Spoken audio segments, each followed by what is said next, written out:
বিনয়ামিনের জন্য চিন্তা করতে করতে আমি বুড়া হয়ে গেছি, আর ইউসুফের জন্য ক্রন্দন করতে করতে আমার চক্ষু বন্ধ হয়ে গেছে। আল্লাহ রাব্বুল আলামিন জিবরাইলকে পাঠাইলেন, জিবরাইল যা, আমার নবী তার বন্ধুর সঙ্গে আমার বিরুদ্ধে অভিযোগ করতেছে, তাকে যাই আমার সালাম জানাও।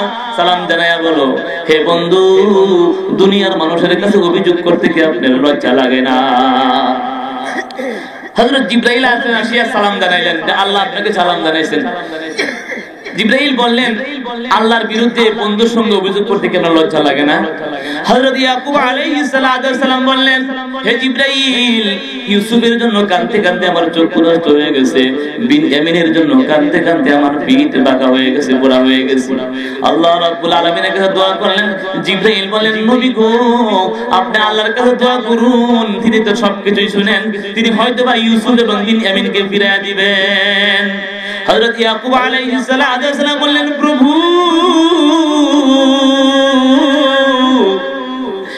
আপনার কি দয়া লাগে না? এরকম একজন বুড়া মানুষ, বৃদ্ধ মানুষ, বুড়া হয়ে গেছি।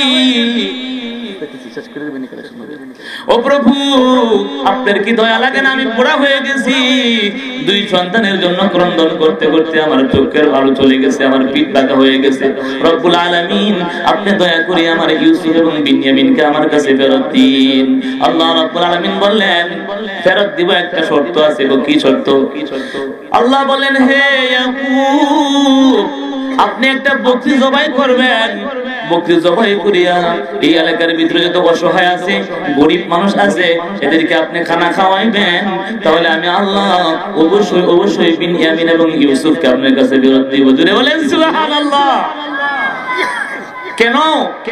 আল্লাহ রাব্বুল আলামিন বলেন, হে নবী, আপনি জানেন না, আহাব্বা ইবাদি ইলাইয়া আল আমবিয়া ওয়াল মাসাকিন। হে নবী, আপনি কি জানেন না, আমার নিকট সবচেয়ে পছন্দনীয় বান্দা হলো নবী, নবীদের পরে হইলো গরিব মানুষগুলো। জোরে বলেন সুবহানাল্লাহ, জোরে বলেন সুবহানাল্লাহ। হে নবী, আপনি একটা বকরি জবাই করিয়া আপনার এলাকার যে সমস্ত গরিব অসহায় লোক আছে, এদেরকে খানা খাওয়াইয়া দিন। এদেরকে খাওয়াইলে আমি আল্লাহ বিনয়ামিন এবং ইউসুফকে আপনার কাছে ফেরত দিব। হযরত ইয়াকুব আলাইহিস সালাম বকরি জবাই করলেন, গরিব মানুষকে খানা খাওয়াইলেন। এরপরে আল্লাহ রাব্বুল আলামিন ইয়াকুব আলাইহিস সালামের কাছে ওহী পাঠাইলেন, হে ইয়াকুব, আপনি কি জানেন আপনার সন্তান দুইজনকে দীর্ঘ 27 বছরের জন্য আমি কেন দূরে সরাই দিয়েছি? আপনি কি জানেন? আমি তো জানি না। আল্লাহ রাব্বুল আলামিন বলেন, দীর্ঘদিন আগে আপনার ঘরের মধ্যে একটা বকরি জবাই করেছিলেন। আপনার সন্তান ছিল 12 জন সন্তানকে নিয়ে তৃপ্তি সহকারে খেয়েছিলেন। এমন সময় আপনার বাড়িতে একজন ইতিম মেহমান আসছিল, তার বাবা ছিল না, সে ছিল আর সে ছিল নেককার পরহেজগার সালিহিন। ওই দিন ওই মেহমান রোজা রেখেছিল, আর বিকাল বেলা আপনি আপনার সন্তানদেরকে নিয়ে পেট ভরে খেয়েছেন, আমার ইতিম মেহমানকে খানা খাওয়ার নাই। আমি রব্বুল আলামিন এই জিনিসটা পছন্দ করি নাই। পছন্দ না করার কারণে আমি আল্লাহ আপনাদের ছেলেদের মধ্যে বিশৃঙ্খলার সৃষ্টি করে দিয়েছি। আমি আল্লাহ আপনার সন্তানদের মধ্যে বিশৃঙ্খলার সৃষ্টি করে দিয়েছি, একমাত্র আমার ইতিমকে মহব্বত না করার কারণে, আমার ইতিমকে ভালো না বাসার কারণে।